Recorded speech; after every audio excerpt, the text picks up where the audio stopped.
Hello everyone. Hi, this is Mitali and I welcome you all in today's session. Welcome to eVidyarthi.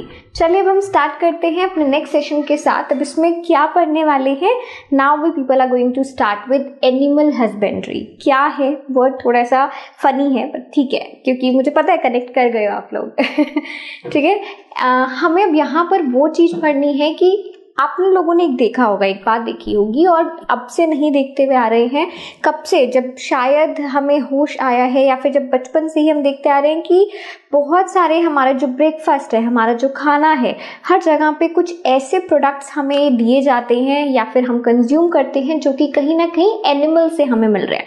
For example dairy products एक वो चीज़ है जो कि हमारे पैदा होने के साथ ही हमारे साथ शुरू हो जाते हैं। अपार्ट फ्रॉम दैट, अगर मैं एग्स की बात करती हूँ, चिकन की बात करती हूँ, फिश की बात करती हूँ, तो वो भी कुछ ऐसे हमारे मेन फूड आइटम्स हैं जो कि हम डेली बेसिस पे अपने खाने में कंज्यूम करते हैं। ठीक है, so have you people ever thought कि ये सब शुरू क्यों हुआ और कैसे हुआ, क्या ये नॉर्मल है, एक्सेट्रा एक्सेट्रा। ठीक है, तो अभी हम उसकी हिस्ट्री पे तो नहीं जाने वाले हैं क्योंकि हिस्ट्री अभी से स्टार्ट नहीं होती है, ना ही वो जानना हमारा अभी ज़रूरी है। बट ये जानना बहुत ज़रूरी है कि जिन चीज़ों को हम डेली बेसिस पे खाते हैं, क्या वो उतना अच्छा है, उतना साफ है, हेल्दी है, क्या अच्छे से उसको रखा जाता है। अगर फॉर एग्जांपल हम दूध पी रहे हैं, ठीक है, तो जिस काऊ से, जिस बफेलो से या बकरी से वो दूध आया है, वो कहाँ रहती है, कैसे उसको रखा जाता है, क्या उसको खिलाया जाता है, क्या वो सड़क पे घूमती हुई कोई गाय है या फिर पूरे एक शेल्टर में और एक पूरा ऑर्गेनाइजेशन है, कोऑपरेटिव बने हुए हैं जिसमें कि वो काऊ रह रही है अपनी बहुत सारी फेलो काउस के साथ, और फिर वो रोज दूध देते हैं। दूध कब देते हैं, क्या वो साल भर दूध देते हैं, ये सब जानना हमें जानना भी चाहिए और हमें पता भी होना चाहिए। ठीक है, सो यहाँ पर एनिमल हस्बेंड्री में that we people are going to learn about. और स्टार्ट करते हैं सबसे पहले कि होता क्या है ये। Animal husbandry is the scientific management of animal life stock, यानी कि आपका जितने भी एनिमल्स हैं जिनको हम अपने लाइफ स्टॉक, जिसको हम अपने खाने पीने में इस्तेमाल करते हैं, उनको मैनेज कैसे करना है वो आपको ये बताने वाले हैं। ठीक है, दूसरा होता क्या है इसमें, कौन कौन से एनिमल्स हैं। अगर हम बात करते हैं आप किसके प्रोडक्ट्स कंज्यूम करते हो, कैटल हो गई यानी कि गाय भैंस हो गई, फिर आपकी गोट्स हो गई। ठीक है, पोल्ट्री फार्मिंग में आपकी फिश आ जाती है, फिश अलग भी होती है, पोल्ट्री में आपका हेन आ जाता है, एग आ जाता है। ठीक है, साथ साथ शीप हो जाता है, फिश हो गया है, बीज हो गए हैं। और अगर आपको एक इंटरेस्टिंग बात बताती हूँ, डिस्कवरी चैनल आप सबको पता है ना, देखते रहते हो। तो I also use to watch, but अभी तो नहीं देखती हूँ, अपने बचपन में ही देखती थी। तो मुझे सबसे एक बात याद है कि कोई ऐसा एक जगह है आंध्रा में, आई थिंक आंध्र प्रदेश में ही है या फिर मतलब ईस्टर्न घाट के अराउंड ही कुछ ऐसा था जगह।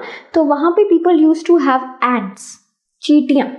ठीक है, और वो पूरा उसको बनाने का प्रोसेस उसमें दिखाया जा रहा है and everything. So I thought कि अच्छा ये भी होता है। सो इट्स नॉट कि आपको हमने 3-4 चीज़ें बताई है, या हमारी बुक में सिर्फ 3 से 4 चीज़ें मेंशन्ड है कि कैटल हो गई या पोल्ट्री हो गया, फिश हो गया, तो इसके अलावा कुछ नहीं खाया जाता है या नहीं कुक होता है, उसकी इम्पोर्टेंस भी है और उसका एक कल्चर भी है। ठीक है, पर यहाँ पर हम अपने आप को थोड़ा लिमिट करेंगे और देखेंगे कि एनिमल लाइफ स्टॉक को उसको मेंटेन करने की ज़रूरत क्या है। सबसे इम्पॉर्टेंट बात तो यही है, ठीक है ना, उनको क्या खिलाया जाता है, उनको किस कंडीशन में रखा जाता है, नई नई ब्रीड्स कैसे करवाई जाती हैं। यानी कि आप लोग देखते होंगे, अगर यहाँ पर मैं एक एग्जांपल लेती हूँ जो कि एनिमल लाइफ स्टॉक से रिलेटेड तो नहीं है, but have you people seen कि लोगों के पास जो पेट डॉग्स होते हैं वो हमारे गली में घूमने वाले यानी कि स्ट्रीट डॉग से काफ़ी अलग दिखते हैं।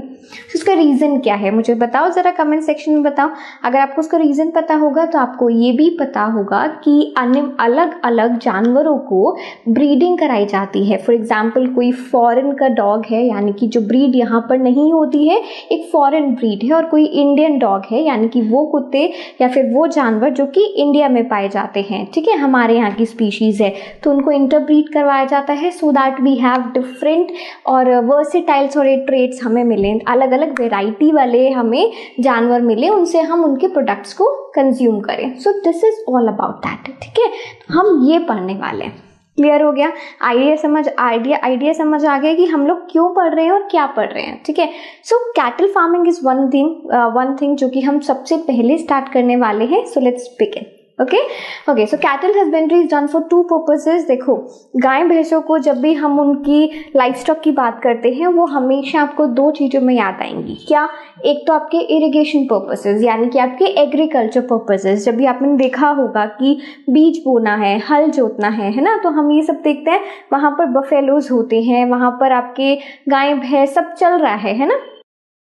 तो एक तो ये पर्पस हो गया विच आई हैव क्लियरली मेंशन्ड, यहाँ पर मैंने उसे लिखा भी है। दूसरा है दूध के लिए, दूध से बने प्रोडक्ट्स के लिए। प्रोडक्ट तो बाद में आता है, बट सबसे पहला उसका जो प्राइमरी सोर्स है वो आपकी गाय भैंस है। इसमें हम बकरी को भी यूज़ करते हैं। बकरी का दूध हर जगह पे बहुत कॉमनली नहीं मिलता है, थोड़ा सा एक्सपेंसिव भी होता है, तो गाय भैंस का दूध काफ़ी ज़्यादा कॉमन है, बिकता भी है, और जो पैकेट में होता है दूध वो भी हमारे इन्हीं सब चीज़ों का होता है। ठीक है, सो यहाँ पर जो कैटल फार्मिंग की बात हमें करनी है, वो मेनली बात करनी है कि वो दो पर्पस के लिए यूज़ होता है, which is one is your milk, for milk, और उन काउ को या उन बफेलोज को जो कि हम मिल्क के लिए यूज़ करते हैं उनको बोला जाता है मिल्क एनिमल्स। ठीक है, क्या हम उनको बोलेंगे? We call them as milk animals. और इसी तरीके से एग्रीकल्चर वर्क के लिए जिन भी गाय या भैंसों को यूज़ करा जाता है, कैटल्स को यूज़ करा जाता है, उनको हम बोलते हैं ड्रॉट। ठीक है, GHT, ड्रॉट एनिमल्स। तो यहाँ पर हो जाना चाहिए, अभी तक ये दिमाग में ये बात बैठ जानी चाहिए। ठीक है, चलिए अब आगे बढ़ते हैं। So what do we have else? Milk production depends on the duration of the lactation period. Now this is very important, मैं भी आपको ये समझाती हूँ। सो बेसिकली आपका जो मिल्क प्रोडक्शन है वो डिपेंड करता है लैक्टेशन पीरियड पे।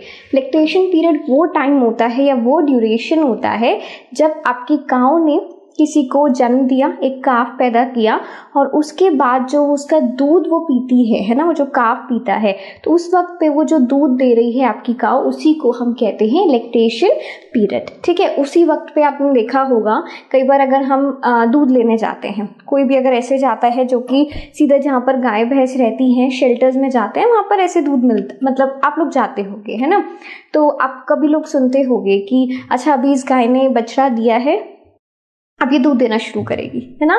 तो उस वक्त पे जो उसका दूध आ रहा है, अगर आप काऊ के दूध की बात करो तो थोड़ा पतला होता है, येलोइश होता है, तो ये लैक्टेशन पीरियड है, ये वो टाइम है जिस वक्त पे दूध देने वाली है वो गाय, है ना। क्यों? क्योंकि अभी उसने एक बर्थ दिया है काफ को, एक बछड़े को। ठीक है, वो लैक्टेशन पीरियड होता है। इसी तरीके से यहाँ पर मैंने आपके इन्फॉर्मेशन के लिए सिर्फ अलग अलग रख दिया है, लिखा दिया है कि we have Indian cow, we have Indian buffaloes, तो उनका साइंटिफिक नेम यहाँ मेंशन्ड है, आपसे पूछा नहीं जाएगा, बट हाँ एटलीस्ट यू शुड नो। सो अब अभी होता क्या है, अब जैसे सपोज हमें डिफरेंट देखो जब भी हम दूध लेना चाहते हैं ना, कई बार आप लोगों ने देखा होगा, इस चीज़ का कंपटीशन देखा होगा कि अगर हम पैकेट वाला दूध खरीदते हैं उसका कुछ अलग रेट है, हम अपनी एक जगह से कोई दूध ले रहे हैं उसका कुछ अलग रेट है, कोई और किसी और शहर से में दूध ले रहा है तो उसका थोड़ा सा ऊपर नीचे है, तो वहाँ पे ये सब डिफरेंस क्यों आता है? देखो दूध तो सिंपल दूध है, गाय भैंस नहीं देना है, बहुत ज़्यादा डिफरेंस तो नहीं होना चाहिए, बट देन बात आती है कि हमारी जो गाय है ना, वो कौन सी ब्रीड की गाय आप लोगों ने लाके रखी है, कौन से किनको आप नर्चर कर रहे हो। क्योंकि कई बार क्या होता है कि फॉरेन काउ है, ठीक है, we have Indian cows also. जैसे अगर मैं बात करती हूँ ब्राउन स्विस की, ब्राउन स्विस बहुत कॉमन है जिनको इंपोर्ट करके लाया जाता है, ठीक है ना। और इसी तरीके से अगर मैं इंडियन काउज की बात करूँ तो वहाँ पर क्या करा जाता है, इनको ब्रीड करवा दिया जाता है, क्रॉस ब्रीड। तो उससे क्या होगा, अगर मुझे चाहिए कि मेरे को अपने इंडियन काउज की कुछ अच्छी हेल्थ है उनकी, या फिर अगर मैं ब्राउन स्विस की बात करूँ तो they are known for their health, they are known for their body, they are known, ठीक है, तो उनसे मुझे वो ट्रेट मिल जाएगा। तो ये क्रॉस ब्रीड करवाया जाता है सो दैट हमें वो ट्रेट्स मिल सके, हमें वो कैरेक्टरिस्टिक्स मिल सके और कुछ अच्छा क्वालिटी का दूध या उससे बने प्रोडक्ट्स आपको मिल सके, जिनका रेट ऑब्वियसली, क्योंकि गाय को बाहर से लाया गया है तो आपको पता है ना कि अपने आप ही रेट को राइज कर दिया जाता है, ठीक है। So now these are some of the factors, जो अलग अलग तरीके से कैटल फार्मिंग का ही एक तरीका है, ठीक है। आगे बढ़ते हैं। So the food requirements of dairy animals are of two types. अब बात आती है कि इनका फूड रिक्वायरमेंट कैसे होगा। देखो, अगर मैं बात करती हूँ फूड रिक्वायरमेंट की, अगर आप और मैं इस वक्त पे बात कर रहे हैं कि ठीक है हम गाय का दूध पीते हैं, हम भैंस का दूध पीते हैं, तो आप बोलोगे कि तो मैम फिर हमें देखना पड़ता होगा ना कि इनको क्या खिला रहे हैं, बिकॉज उतना ही अच्छा दूध वो देने वाली है ना। बहुत सिंपल सा लॉजिक है यहाँ पर। तो यही बात हो गई है कि उनका जो खाना है, जैसे आप लोग देखते होंगे हम सबके घरों में एक आदत बनी होती है कि कुछ अगर हमने एक सबसे पहले एक रोटी बनाई है अपने घर में, तो एक सबसे पहली रोटी निकाल देते हैं जो कि हम गाय को देकर आ रहे हैं, है ना। या फिर जितनी भी पीलिंग होती है, जितना भी हमारे घरों में से सब्जियों का पील करा है हमने, उसके जो छिलके हैं उसको हम गाय के आगे डाल देते हैं। तो ये सब चीज़ों का ध्यान रखा जाता है जिससे कि उनको अच्छा खाना मिल सके और उसी खाने से जो वो दूध देने वाले हैं, जो कि उनकी बॉडी में यूज़ होने वाला है, वो अच्छा निकले। सो एक तो ये सबसे इम्पॉर्टेंट फैक्टर हो गया कि उनका जो डेयरी प्रोडक्ट हम यूज़ करने वाले हैं उसके हिसाब से उनको खाना खिलाया जाए, उनको न्यूट्रिशन दिया जाए। दूसरा आता है मेंटेनेंस रिक्वायरमेंट। मेंटेनेंस रिक्वायरमेंट का मतलब है, देखो अब शरीर है तो वो अपनी मेंटेनेंस मांगेगा, वो अपनी टाइम मांगेगा, है ना, हेल्थ मांगेगा। तो उसको आप कितना हेल्दी खाना दे रहे हो जिससे वो डिसीज फ्री रहे, हेल्दी रहे, स्ट्रॉन्ग रहे, है ना, लंबा जीने के लिए। तो ये हमारे दो फैक्टर्स हैं जो कि इम्पॉर्टेंट है। मैंने एक बार यहाँ पर मेंशन भी किया है। एक होता है मिल्क प्रोड्यूसिंग रिक्वायरमेंट्स और एक आपके होंगे मेंटेनेंस रिक्वायरमेंट्स। ठीक है, क्लियर हो गए। चलें अब आगे देखते हैं। So for this their feed include, इसी सब चीज़ों को ध्यान में रखते हुए उनका जो खाना है उसमें क्या क्या होता है। सबसे पहले है रफेज। अब रफेज क्या है? रफेज जो मैंने आपको भी पीलिंग बोला था ना कि आपने खीरा काटा है, आपने गाजर काटी है, आपने मूली काटी है, आपने आलू छीला है, तो उसका जितना भी आपने छिलके निकाले हैं वो आप दे देते हो, तो वो बेसिकली रफेज हो गया। ठीक है, रफेज क्या होता है? सैलेड जिसे कहते हैं, हमारी भाषा में वो सैलेड है क्योंकि हम लोग तो खीरे को छील के खा रहे हैं या फिर उसको कट करके खा रहे हैं, बट वो तो उसका छिलका खा रहे हैं ना, तो ये उनका रफेज हो गया। ठीक है, वो फाइबर में रिच होता है, सो हाँ वो प्रोवाइड करा जाता है। The other thing is your concentrates. अब कंसंट्रेट्स क्या होते हैं? वो चीज़ें जो कि फाइबर में तो कम है यानी कि लो है, बट उनको अदर न्यूट्रिएंट्स में वो रिच है। For example protein. प्रोटीन मिलेगा कैसे? जब तक दोगे नहीं, है ना। आप उनसे प्रोटीन तो ले रहे हो, आप उनसे दूध तो ले रहे हो, दूध से पनीर बना रहे हो, घी बना रहे हो, तो प्रोटीन्स तो आप बना रहे हो, बट उनको देना भी तो ज़रूरी है। तो यहाँ पर वो बात आती है कंसंट्रेट्स की। तो ये सब चीज़ें हैं जो कि हम अपने गाय भैंसों को दिया जाता है for the good health, for the good milk, है ना। क्लियर हो गया। चलिए अब बात करते हैं उनके डिसीजेस की। अभी तक हमने देख लिया कि उनको खाना क्यों देना है, फिर हमने देख लिया कि उनको खाना क्या देना है। अब हम देखेंगे कि इनके साथ भी कुछ डिसीजेस रहती हैं और वो क्या टाइप है, क्यों होता है। ठीक है, सो पैरासाइट्स ऑफ कैटल। पैरासाइट्स मतलब है इंटरनल पैरासाइट्स भी कुछ होते हैं, एक्सटर्नल पैरासाइट्स भी होते हैं। एक्सटर्नल से मैं आपको याद दिलाती हूँ, कभी भी अगर बहुत नज़दीक से देखा है ना आपके घरों में या आपके आसपास अगर गायें हैं या कुछ भी, तो आप देखोगे कि कई बार क्या करते हैं डॉक्टर्स, वेट के पास अगर आप जाते हो ना, तो उनकी स्किन को क्लीन करते हैं, साफ करते हैं, नहलाते हैं टाइम टू टाइम, है ना, उनको बात दिया जाता है। सिमिलरली आपने ये बंदरों के साथ, मतलब मंकीज के साथ, डॉग्स के साथ तो अच्छे से देखा होगा कि जुएं हो जाती हैं या फिर कुछ भी कीड़े लग जाते हैं, तो ये सेम चीज़ किसके साथ होती है? आपके कैटल्स के साथ भी होती है। ठीक है, तो उनको हम बोलेंगे एक्सटर्नल पैरासाइट, यानी कि वो कीड़े जो कि एक्सटर्नली उनको कहीं ना कहीं पर हार्म पहुंचाते हैं। तो एक्सटर्नल पैरासाइट्स क्या होंगे? ऑब्वियसली उनकी स्किन पे रहने वाले हैं और स्किन से जुड़ी बीमारियां उनको फैलाते हैं। ठीक है, अगर मैं बात करती हूँ इंटरनल पैरासाइट्स की, तो इंटरनल पैरासाइट्स तो वही हो गए कि जैसे मेरा पेट खराब होता है वैसे गाय या भैंस का भी हो सकता है। ठीक है ना, जैसे हमारे इंटेस्टाइन में यानी कि हमारी आंतों में दर्द होता है, खाना नहीं पच रहा है, दर्द है आज, जैसा भी जो भी सिनेरियो हम ह्यूमन बींग्स के साथ रहता है, वही सेम चीज़ आपके गाय भैंसों के साथ भी होगी। तो वो आपके इंटरनल पैरासाइट्स हो गए। For example worm affect stomach and intestine. अगर वॉर्म्स होते हैं तो वो इनके पेट को या इनकी आंतों को, इंटेस्टाइन को कहीं ना कहीं पे अफेक्ट करते होंगे। इसी तरीके से अगर मैं फ्लूक्स की बात करती हूँ तो वो क्या डैमेज पहुंचाते हैं? To the liver. ठीक है, चलिए लास्ट देखते हैं। अब इनके साथ ऐसा नहीं है, ये हमसे बहुत अलग नहीं है। जिस तरीके से माइक्रोब्स यानी कि बैक्टीरिया, वायरस, फंगस है ना, इनसे बीमारियां हमें हो सकती हैं, तो वो इन्फेक्शियस डिसीजेज हमारी कैटल्स को भी हो सकती हैं, ठीक है। तो यहाँ पर the diseases which are spread which are caused by bacteria and viruses. अब बहुत डिटेल में देखो, हमें इसके नहीं जाना है, जितना भी आपके बुक में पैराग्राफ फॉर्म में था ना, मैंने आपको एक फ्लो चार्ट बना के दे दिया है, मैं साइड हो जाती हूँ, you can even take the screenshot. बस इतना पढ़ो, बस इतना लर्न करो, इससे एक स्टेप नहीं आगे ना ही कम, ना ही प्लस ना ही माइनस, ठीक है। कुछ और नहीं पूछा जाएगा and that's all you have to do. Clear है? चले, आई होप अब आप लोगों ने इसको संभाल के रखो, छोटे छोटे स्क्रीनशॉट्स अपने फ़ोन में रख लोगे, फेवरेट्स में रख लोगे।